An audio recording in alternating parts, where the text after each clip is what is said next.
demande de calculer la moyenne de luminance de l'image, la dynamique de l'image, donc l'intervalle luminance minimale, luminance maximale, le contraste de l'image, l'écart type des niveaux de gris de l'image et de construire l'histogramme ainsi que l'histogramme cumulé, l'histogramme normalisé et l'histogramme cumulé normalisé.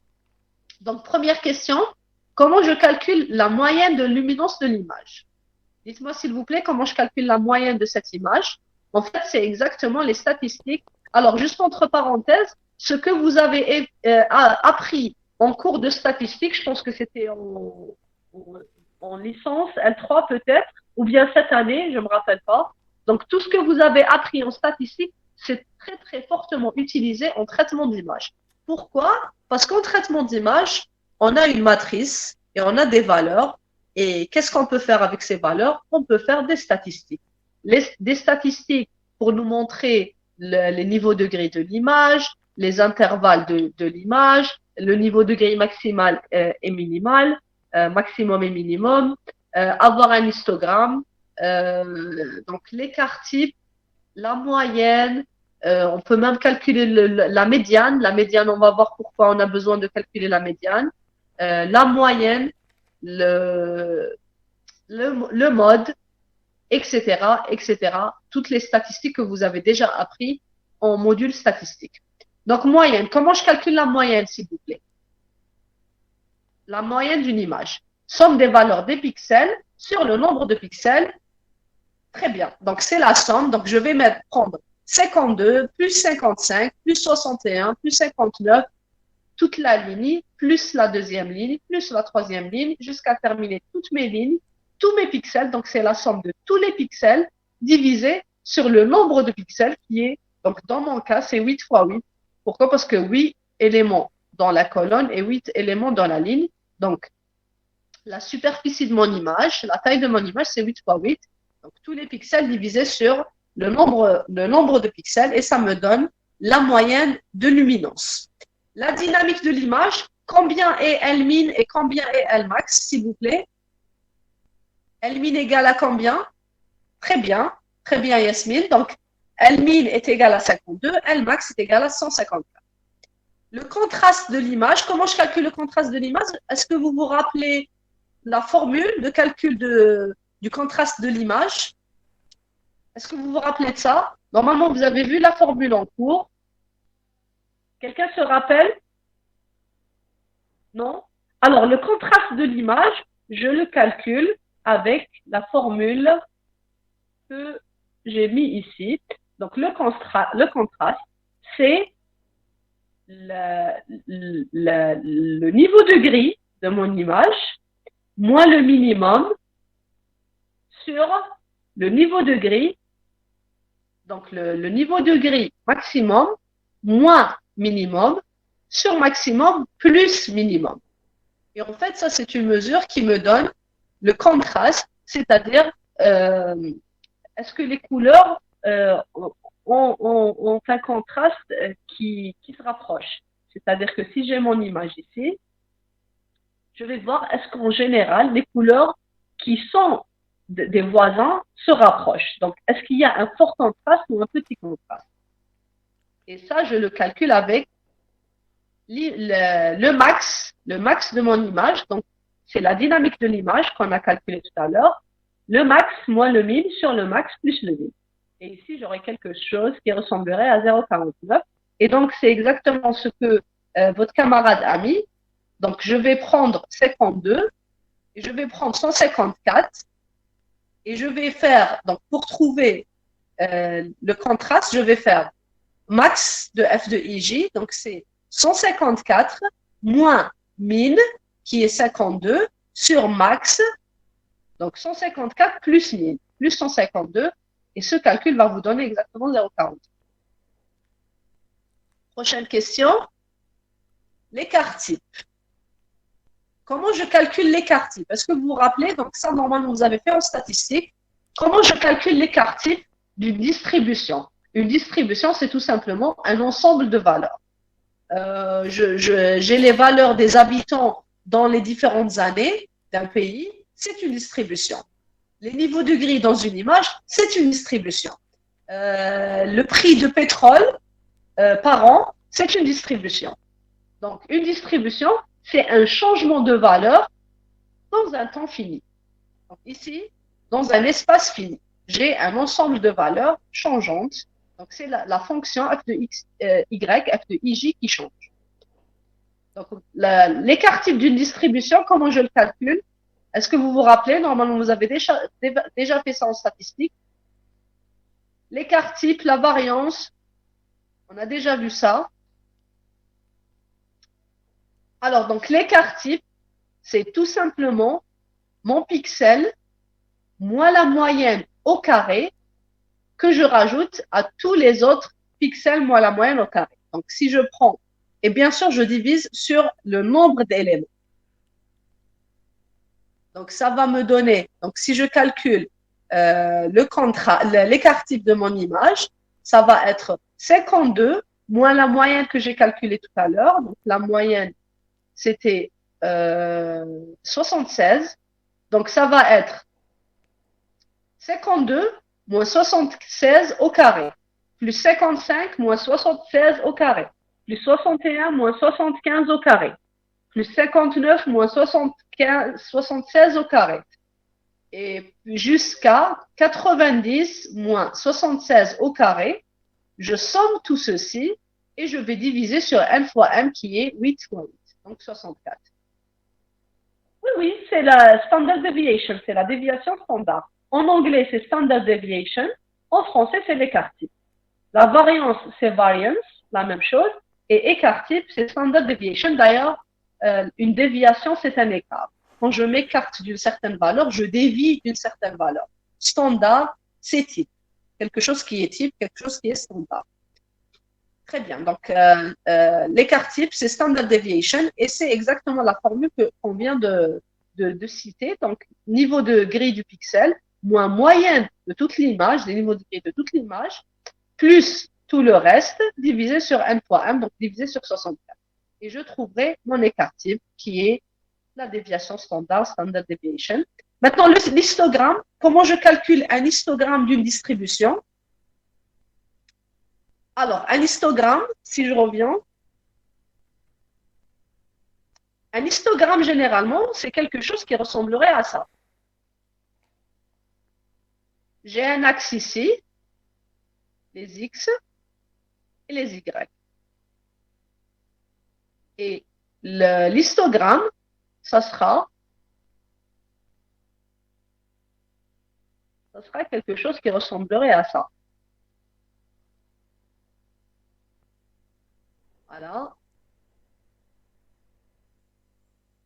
Par exemple.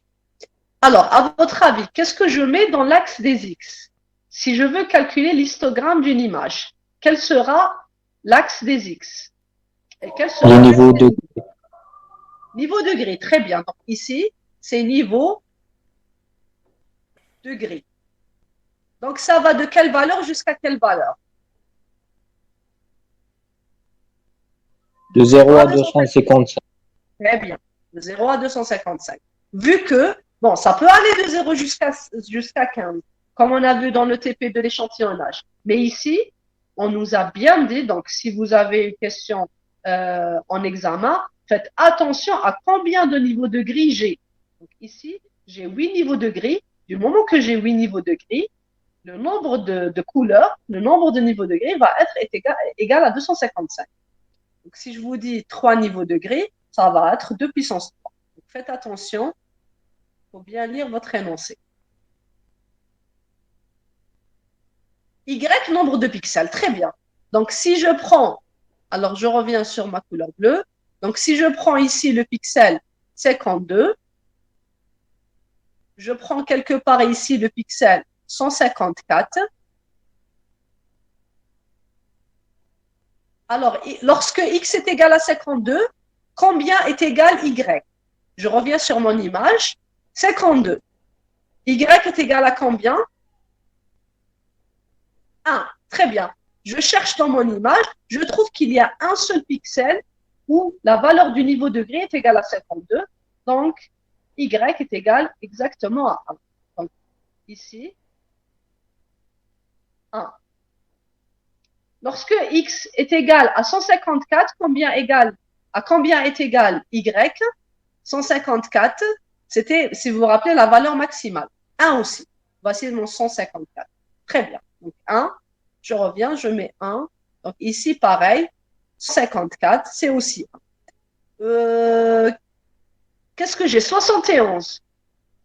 Combien serait le y du x qui est égal à 71? 2. Je vois bien que j'ai 71 ici et 71 ici. Donc, en fait, j'ai 2. Normalement, j'ai seulement 2. Donc, je reviens sur 71. Mon 71 serait quelque part ici. Donc, ici, j'ai 71. Et là, je n'aurai pas 1, mais j'aurai 2.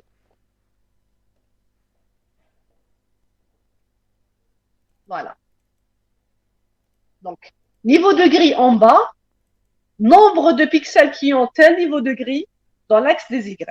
Et c'est ça mon histogramme. Si je représente ça avec un tableau, j'aurai quelque chose qui ressemblerait à ceci. Donc, le niveau de gris, j'ai pas mis de 0 jusqu'à 255 juste par rapport à l'espace que j'ai sur ma feuille. Donc, j'ai commencé de 52 et je me suis arrêté sur 154 et j'ai calculé le nombre d'éléments qu'il y a avec la valeur 52.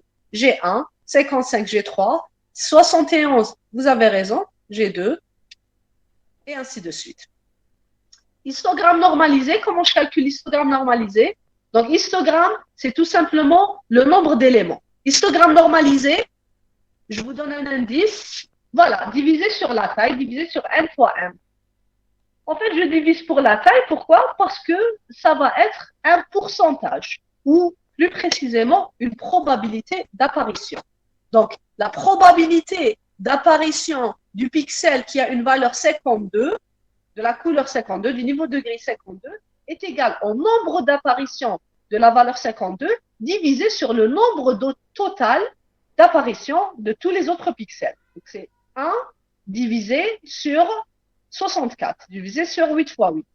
Donc, c'est l'histogramme, le nombre de répétitions, divisé sur la totalité des observations. Donc, si je reviens aux statistiques, aux probabilités, ça va être mon échantillon, la valeur de l'échantillon, le nombre d'occurrences de cet échantillon divisé sur le nombre total d'échantillons, le nombre total d'individus dans ma population. Ma population, c'est en fait un ensemble de valeurs de niveau de gris, de pixels de niveau de gris. Donc, la probabilité d'apparition du niveau de gris 52, c'est 1 divisé sur 64. La probabilité d'apparition du pixel 71, c'est 2 divisé sur 64. Et c'est l'histogramme divisé sur n fois m. Et c'est ce qu'on avait mis dans l'histogramme normalisé. Histogramme normalisé, 1 divisé sur 64. Si je reviens pour calculer 1 divisé sur 64, donc 1 sur 64, ça va me donner 0,015. Et voilà, donc 0,015. J'ai juste enlevé, j'ai juste gardé 2 chiffres après la vérité.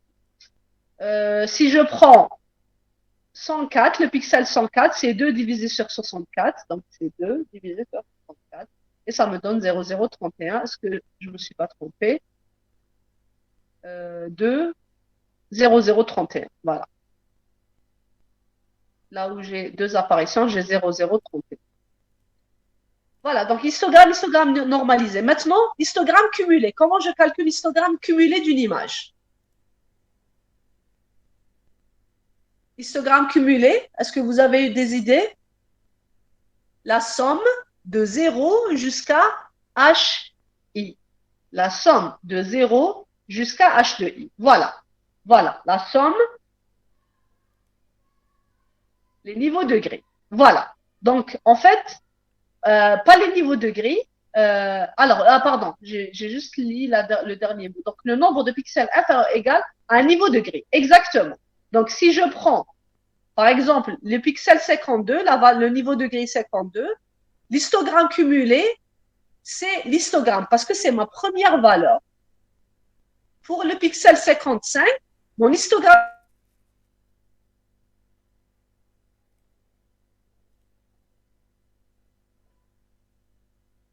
toutes les valeurs qui la précèdent.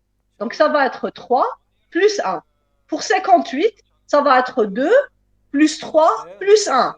Pour 59, ça va être 3 plus 2 plus 3 plus 1. Donc, je cumule tout ça. À chaque fois, je suis en train de cumuler le nombre d'apparitions plus ce que j'ai avant, plus le nombre de pixels que j'ai avant. Alors, si je suis ce raisonnement, à votre avis, ce dernier pixel, quelle serait la valeur de son histogramme cumulé? Quelle sera sa valeur? 64. Effectif total. 64. 64, et c'est n fois m. Vous avez raison, parce que je suis en train juste de sommer tout ça. En fait, si je somme toutes ces valeurs, j'aurai 64 parce que pour chaque pixel, j'ai le nombre d'apparitions des pixels. Et donc, lorsque je cumulerai toutes ces valeurs, j'aurai exactement la taille de mon image. Très bien, donc on a vu comment on calcule l'histogramme cumulé. Maintenant, histogramme cumulé normalisé. Comment je calcule ça?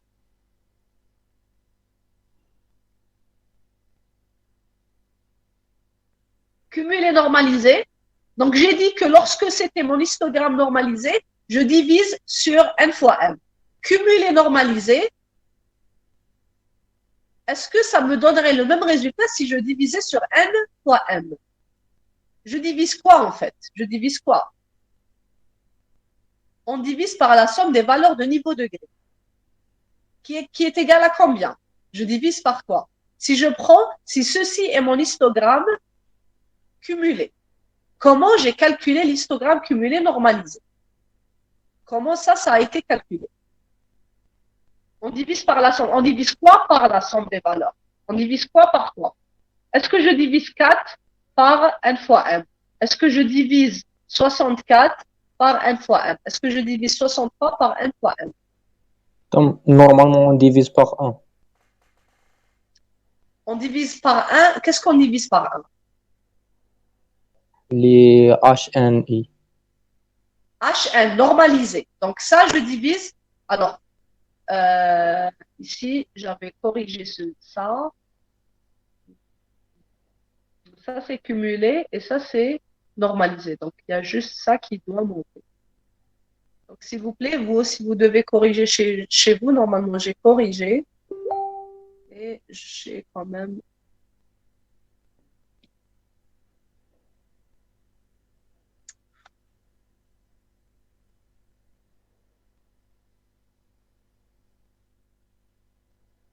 Alors, ça, c'est cumulé. Et ça, c'est cumulé normalisé. Et ça va monter ici. Voilà. Donc, ça, c'est histogramme cumulé. Et ça, c'est histogramme normalisé. Qu'est-ce que je fais? On calcule d'abord l'histogramme cumulé. Voilà, j'ai calculé l'histogramme cumulé ici. Après, on le normalise en divisant par n fois m. Donc, si je divise 64 par 64, j'aurai 1. Si je divise 63, donc 63 par 64, j'aurai 0,98. Et c'est exactement ce que j'ai ici.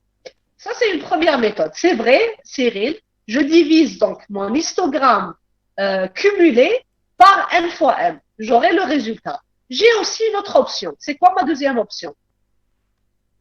Je peux le On calculer. peut sommer directement HNI. Voilà, je somme directement HNI. Et c'est exactement le même résultat. Parce que lorsque je sommerai ça et ça, je suis en train de sommer ça et diviser par 64. Pourquoi? Parce que ça, c'est exactement ce que j'ai trouvé divisé par 64. Donc, c'est 1 divisé sur 64, ça me donne 0,016. 4 divisé sur 64, ça me donne 0,05. Et si je fais 4 plus 1 sur 64, ça me donne 0,05 plus 0,16. Mathématiquement, est-ce que c'est correct? Mathématiquement, est-ce que c'est correct? Tiens. Donc, si je fais... Qu'est-ce qu'on a fait ici? On a fait A .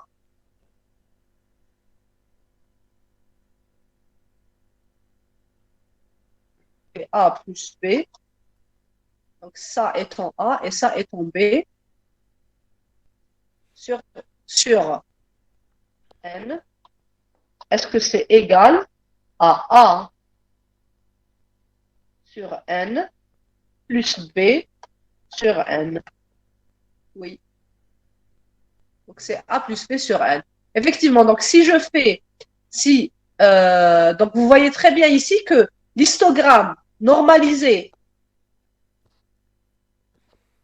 je l'ai calculé en faisant histogramme divisé sur N fois M. Et histogramme cumulé, j'ai fait histogramme plus la valeur précédente. Et donc, je peux soit prendre histogramme cumulé divisé sur N fois M, soit prendre directement l'histogramme normalisé et je fais la somme. Et on le voit très bien ici, c'est exactement équivalent. Donc, A plus B sur N est égal à 1 sur N plus B sur N. Donc, normalisé, je cumule l'histogramme normalisé, c'est exactement pareil que sommer d'abord, donc cumuler, ensuite diviser. Voilà. Donc, j'ai calculé mon histogramme, j'ai calculé l'histogramme normalisé, j'ai calculé l'histogramme cumulé. Donc, ici, j'aurais pu ne pas passer par cumulé, mais aller directement vers cumulé normalisé en calculant l'histogramme normalisé, comme je peux transformer cumulé en cumulé normalisé.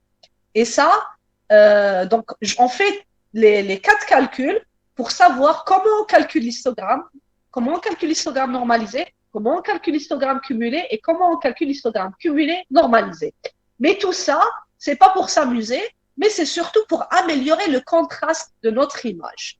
Pourquoi? Parce que si je reviens à mon image, je vais trouver que les couleurs, il y a un très grand rapprochement entre les couleurs. Donc, notre objectif, c'est d'étendre notre histogramme. Si je dessine cet histogramme, j'aurai un histogramme qui ressemblerait à ceci. J'aurai un histogramme qui ressemblerait à ceci. Mes valeurs sont comprises entre 0 et 154, de 52 à 154. Donc, la distribution de pixels est un peu centrée. Donc, j'aurais perdu tout ça et tout ça. J'ai aucun pixel qui est très clair, mais aucun pixel qui est très foncé. Notre objectif dans l'égalisation de notre histogramme, donc l'amélioration du contraste, c'est d'étendre cet histogramme de telle sorte qu'il prenne toutes les valeurs des niveaux de gris. J'ai réservé 8 bits pour représenter ma couleur, c'est pas pour prendre juste ce petit espace. Je veux exploiter tous mes niveaux de gris, donc de 0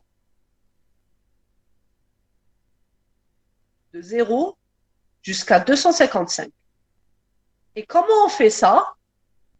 En calculant l'histogramme cumulé et en appliquant une formule très très simple qui est l'image résultante va être l'histogramme cumulé de mon image originale multiplié par les niveaux de gris moins 1.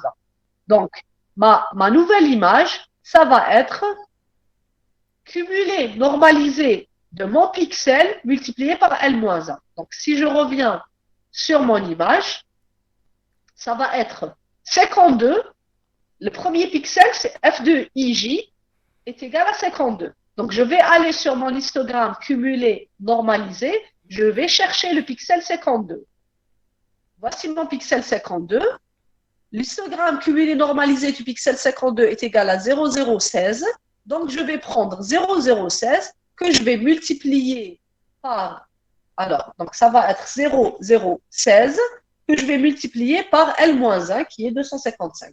Donc, L, c'est le nombre de niveaux de gris. Et j'aurai le pixel 4,08. Donc, je suis passé du pixel 52 jusqu'au pixel 4,08. Et c'est ce que je trouverai dans l'image résultante. Donc, ici, dans l'image résultante, il y a juste, ici j'ai appliqué juste une autre méthode où j'ai borné les niveaux de gris entre 0 et 255. Mais normalement, ici, on aura un 4, donc ici, c'est 4,08. 4,08, j'applique un arrondi et j'aurai 4,00 que je vais remplacer ici. Donc, l'image résultante était égale à 52, le pixel était égal à 52. Après les calculs, le pixel est devenu 4,08, donc 4.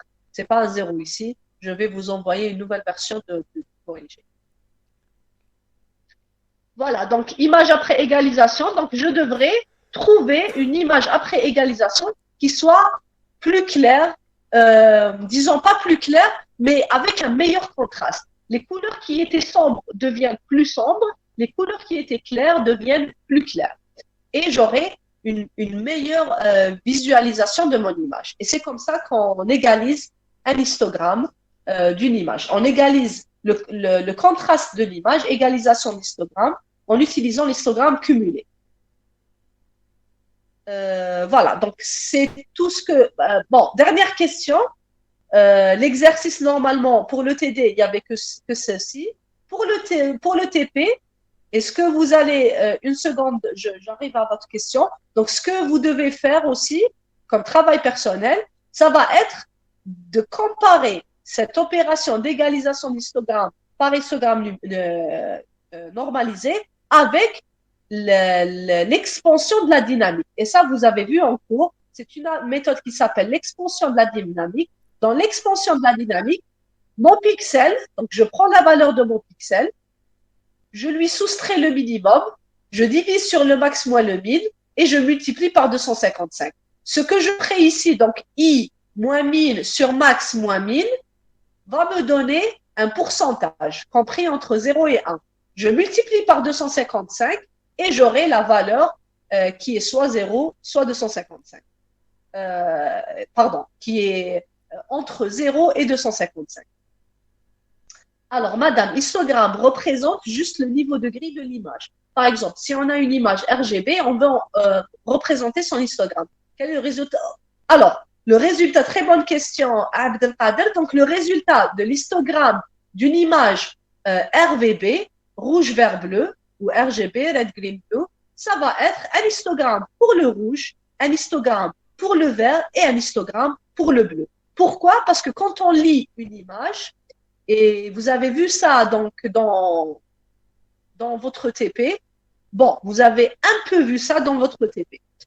Dans votre TP, vous avez réussi à lire un vecteur et vous l'avez transformé en image. Et vous avez pu aussi lire une deuxième image qui était l'image to add et que vous avez exploité pour faire l'addition des deux images.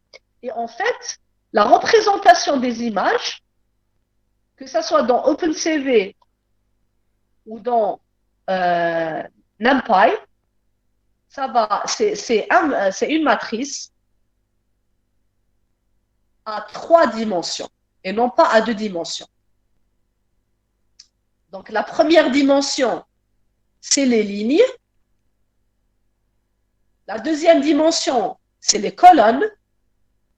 La troisième dimension, on appelle ça les canaux. Donc, R, V et B.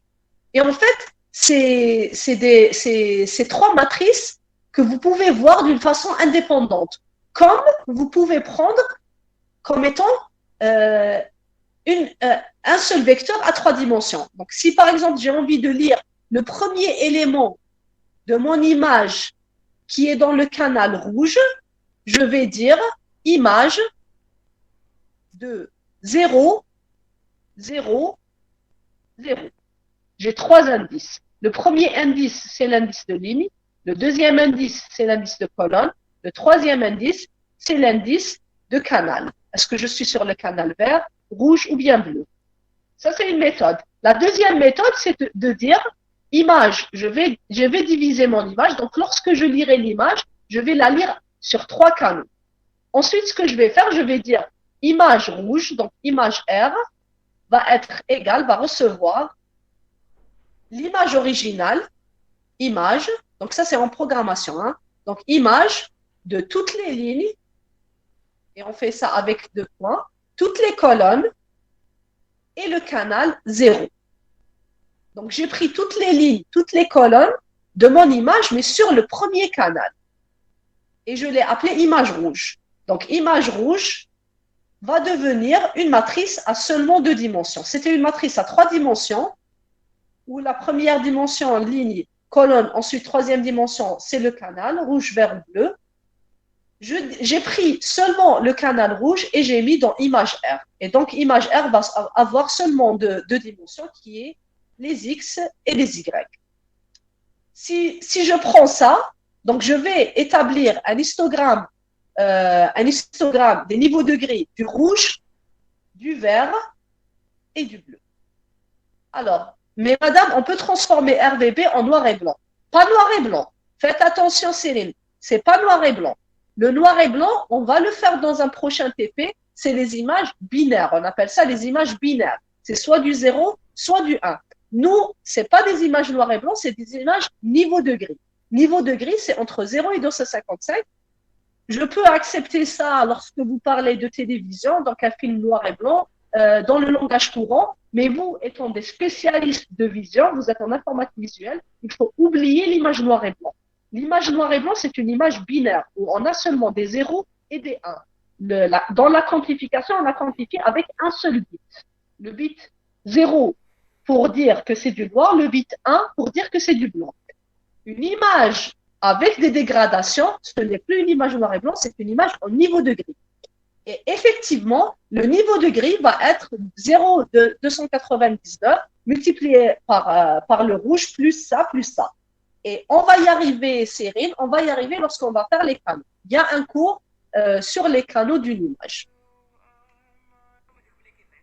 Et on fait l'histogramme. On peut faire ça, donc soit je transforme mon image en niveau de gris, et ça, vous pouvez même le lire à la lecture de votre image. Donc, lorsque vous lisez avec Imread, donc dans Imread, vous allez dire Imread, image.png, virgule, 0. Donc, pour dire, je vais lire mon image, mais avec un seul canal. C'est-à-dire, au moment de la lecture, je vais transformer, et ce qui se passe derrière, justement, c'est la conversion avec la formule que vous m'avez donnée.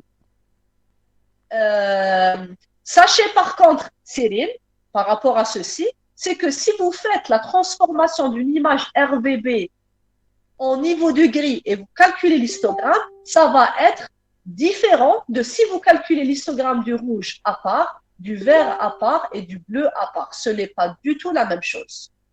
Et on va le voir lorsqu'on va transformer nos images en différents canaux. Donc, on peut transformer une image RVB en niveau de gris, on peut transformer une image RVB en HSV, en CMY, en ABC, une image ABC, je crois. Donc, il y a plusieurs représentations de l'image, et ça, on va y arriver. Très bien. Donc, c'est clair, parfait.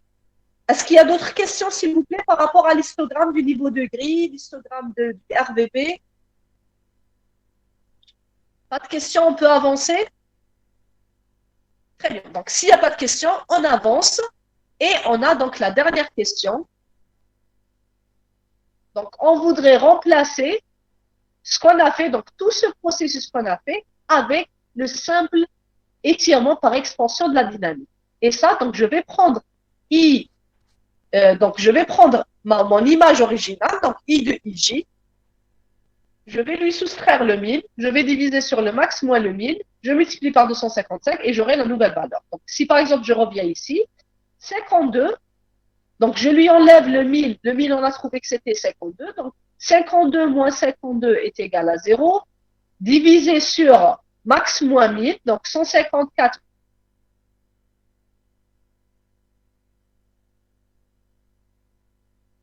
la valeur 0, vu que je vais 1000 moins 1000. Donc, les pixels qui avaient la valeur minimale vont avoir la valeur 0. Les pixels qui avaient la valeur maximale vont avoir la valeur 255.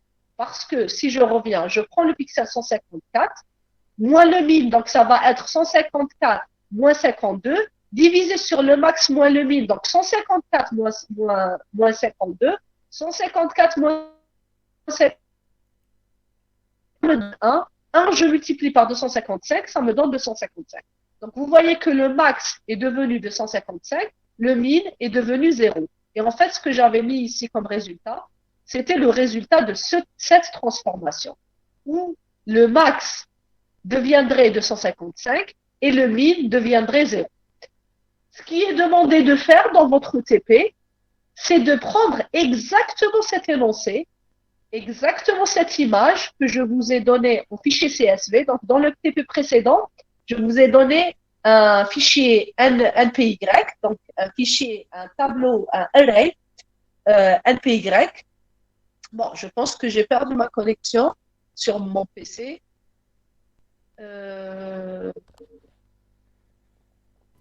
On vous entend, madame. Oui, donc je vais juste repartager. Donc, sur ma machine, il y a eu... On a perdu le partage.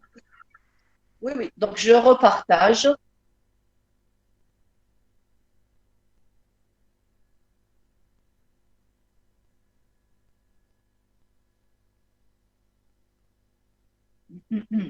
Donc voilà. Alors, donc j'ai pris ma matrice. J'ai des valeurs à l'intérieur et donc j'ai enlevé le min, j'ai divisé sur le max moins le min. Donc j'étais sur ce que je vous ai envoyé dans le TP. Ce que je vous ai donné dans le TP, c'était... alors, je dois juste me rappeler ce que j'étais en train de dire. Donc, le premier TP, je vous ai donné un fichier NumPy. Donc, c'était une image que j'ai préparée pour vous dans un fichier NumPy. Vous avez lu, vous avez affiché, vous avez fait votre échantillonnage et votre quantification. L'exploration qu'on va faire avec NumPy, c'est de lire un fichier CSV. Le fichier CSV contient exactement cette image. Il contient les valeurs comma separated, donc séparées. Donc chaque valeur dans mon fichier CSV sera séparée par un point virgule. Et c'est pour ça que dans la lecture, j'ai bien précisé que les valeurs étaient séparées par des points virgules.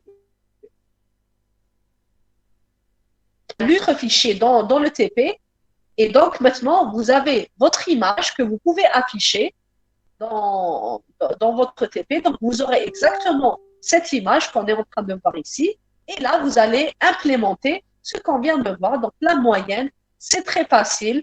Donc, je parcours tous mes éléments et soit j'écris ça avec un algorithme basique qu'on a fait en algorithmique en première année. Donc, pour i allant de 1 à n, pour j allant de 1 à n, je vais sommer la totalité. Lorsque je sors de ma boucle, je divise sur n fois m. Et j'aurai la moyenne, soit j'appelle np.moyenne. Donc, NumPy peut nous faire ça. Pareil pour l'écart type, je peux calculer l'écart type moi-même, comme je peux appeler une fonction de calcul de l'écart type. Le contraste, je dois le calculer moi-même. NumPy ne me propose pas ça. La dynamique, je peux faire avec NumPy, np.min, et je cherche le minimum de ma matrice. np.max, je cherche le maximum de ma matrice. L'histogramme, j'ai des fonctions qui me permettent de calculer l'histogramme. Donc, mp.hist, ça me calcule l'histogramme. Mais je ne veux pas ça. Je veux que vous calculiez vous-même votre histogramme. Donc, vous allez parcourir toute votre matrice et à chaque fois que vous rencontrez un pixel, vous allez chercher donc, dans le schéma qu'on avait vu tout à l'heure. Donc, on va chercher dans l'histogramme, dans notre histogramme, la valeur de ce pixel.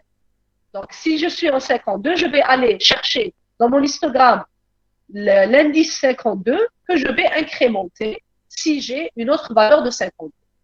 Donc, j'initialise mon histogramme à des zéros avec une taille de 256, vu que j'ai 255, de 0 à 255 niveaux de grille. Donc, j'initialise un vecteur et à chaque fois, je remplis le vecteur en parcourant ma matrice. Et je construis mon histogramme.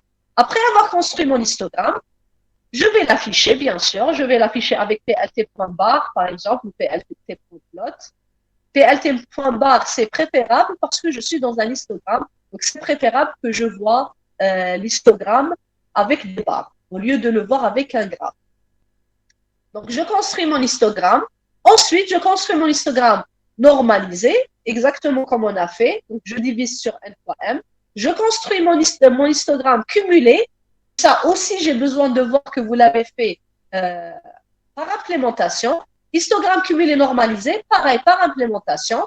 Lorsque je ferai tout ça, je construis ma nouvelle image en cherchant cette valeur et en la remplaçant par sa valeur, par l'histogramme cumulé multiplié par 255, pardon.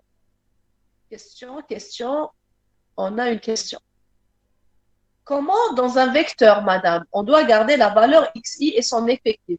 Oui, xi et ni. Oui, on a besoin de xi et de ni. Je peux avoir ça comme des tuples, comme je peux avoir ça comme un vecteur.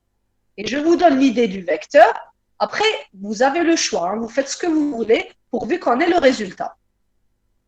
L'idée, ça serait peut-être de quoi faire? De créer un vecteur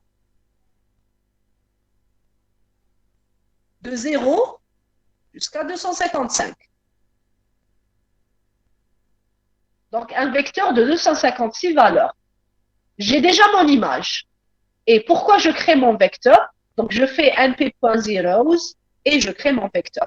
Ensuite, qu'est-ce que je fais? Je vais faire un seul parcours de ma matrice. Donc, pour i allant de 1 à n, pour j allant de 1 à m, qu'est-ce que je vais faire? Je vais aller chercher mon niveau de grille. Donc, le niveau de grille, premier niveau de grille, c'est 52. Qu'est-ce que je fais? Je vais aller à 52 ici et je vais mettre histogramme de 52 égale histogramme de 52 plus 1. Parce que ça, j'ai initialisé à des zéros. Je parcours toute ma matrice et à chaque fois, j'incrémente les valeurs des pixels que j'ai trouvés.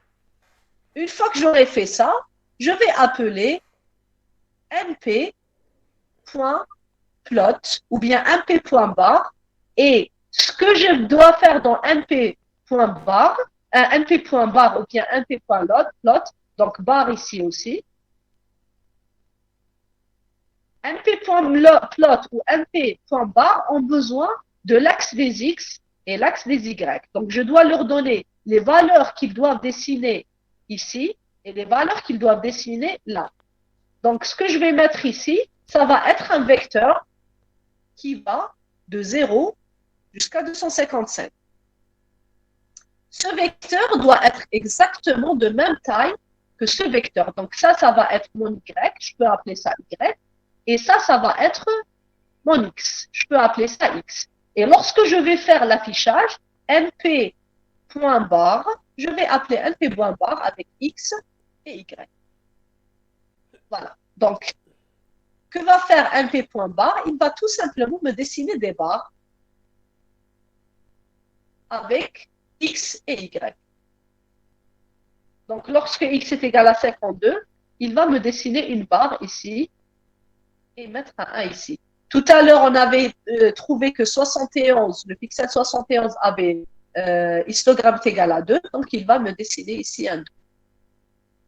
Donc 2, voici la barre. Donc vous faites ça, vous faites l'affichage avec np.plot ou bien np.bar. Une fois qu'on aurait fait ça, le reste c'est facile. Le même principe, je l'applique pour histogramme cumulé. Et je l'applique aussi pour histogramme cumulé normalisé, j'affiche tout. Je dois tout voir. Lorsque j'aurai terminé de faire ça, je vais tout simplement revenir vers construction de l'histogramme cumulé. Je vais étendre l'histogramme et visualiser l'image résultante. Et je vais comparer, je vais recalculer mes histogrammes et je vais comparer l'histogramme de l'image originale avec l'histogramme de l'image étendue. Et ce que je devrais avoir, ça serait l'histogramme de l'image originale serait centré entre 0 et 52, entre 52 et 115, je crois. Par contre, l'histogramme de l'image que j'ai améliorée, avec laquelle j'ai remplacé ces valeurs, donc les valeurs que j'ai là, si je reviens, j'aurai un histogramme qui ressemblerait à ça. Où l'histogramme est bien étendu de 0 jusqu'à 250. Donc, l'objectif de ce travail, c'est quoi? C'est d'améliorer le visuel de mon image. Et si je reviens sur mon image, telle qu'elle était et telle qu'elle est devenue, je vois bien qu'il y a quand même une différence. Donc, elle était sombre elle est devenue plus claire. Voilà. Donc, pour le TP1, c'est ce que vous devez faire. Et je vais vous laisser 2 semaines pour ce TP parce que j'aurai besoin que vous fassiez la première partie et la deuxième partie. Pour la deuxième partie, on a besoin du deuxième TD pour la faire. Donc, je vais tout laisser. Donc, ce TP avec le TP de l'exercice 2, on va le laisser à vendredi. Bon, ça ne marche pas. La date ne marche pas. Donc, pas ce vendredi, mais le vendredi de la semaine prochaine. Madame, s'il vous plaît, pour le TP2, le délai, le vendredi à 19h, est valable pour les 2 groupes ou seulement le groupe 2 qui a eu TP avec vous le dimanche de cette semaine, vu que l'autre groupe aura une séance de TP ce dimanche. Je considère que j'ai fait le TP de la semaine passée. Et ce que vous allez faire pour cette semaine, c'est entamer ce TP. Donc, normalement, ce TP, vous deviez le rendre demain, vu que, après-demain, vu que normalement, les 2 groupes auraient dû faire le TP le dimanche.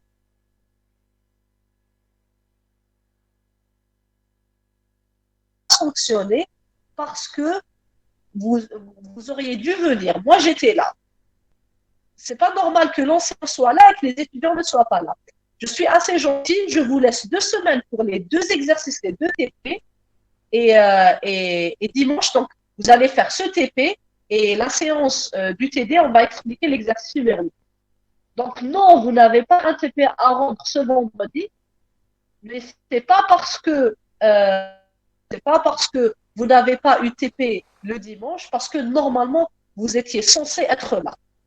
Mais je vais pas, on va dire que vous n'avez pas reçu l'email à temps, etc. Mais je considère que le TP a été fait. Donc, ce que je suis en train de faire aujourd'hui, c'est de vous réexpliquer le TD que je considère qui a déjà été fait. Oui, par groupe, mais un groupe à 1 heure et un groupe à 2 heures. Donc, normalement, le dimanche, vous auriez dû, les 2 groupes, être là. Non, mais c'est pas un seul groupe. Non, madame, Si c'est pas ça. Madame, oui, c'est 2 heures par groupe tous les 15 jours. Mais qui vous a dit ça? Le chef de département, M. Bankawa. C'est vous faites 2 heures pour un groupe et on parle du deuxième groupe. Donc la semaine prochaine, vous allez avoir le groupe 1 pour 2 heures, pas pour 1 heure. Ok. Bah, normalement, c'était pas ça. Hein. Normalement, quand est-ce que vous avez eu cette information? Ça fait au moins 2 semaines et c'est ce qui a été fait pour BDD qui ont eu 2 heures. Un seul groupe a eu 2 heures et la semaine prochaine, ce sera l'autre. Et donc la semaine prochaine, j'aurai un seul groupe en fait. Oui, pendant 2 heures. Non, mais je ne pensais pas que c'était ça. Personne ne m'avait expliqué que c'était 2 heures par un seul groupe. Si vous voulez faire 1 heure au lieu de 2 heures, c'est-à-dire avoir les 2 groupes une seule semaine, il faudra voir avec la doctorante de M. Larabi pour qu'elle fasse 1 heure pour chaque groupe aussi, parce que c'est elle qui est en parallèle. D'accord. Ben, le dimanche, moi, j'avais considéré que je devais prendre un groupe puis un groupe. Non, c'était un seul groupe pour TAI de toute manière et RP, le deuxième groupe, n'est pas venu parce que M. Larabi nous a dit il n'y a pas de TP. D'accord. Et moi, j'avais pas compris ça. Lorsque j'ai vu 4 étudiants, bon, même si le deuxième groupe, il y avait seulement 1, 2, 3, 4, il y avait seulement 5 étudiants. Donc, même le deuxième groupe, il y avait un problème. Il y avait quelque chose qui clochait quelque part. Donc là, ça chamboule un petit peu le délai. Donc, si je considère que l'ancien TP a été fait, donc le groupe que j'aurai ce dimanche, ça va être le groupe que je n'ai pas eu la semaine passée. Oui, le groupe 1. Groupe 1. Donc, pour le groupe 1, vous allez faire ce TP. Ah, dans ce cas-là, ça change tout. Hein. Dans ce cas-là, vous devez rendre l'exercice 1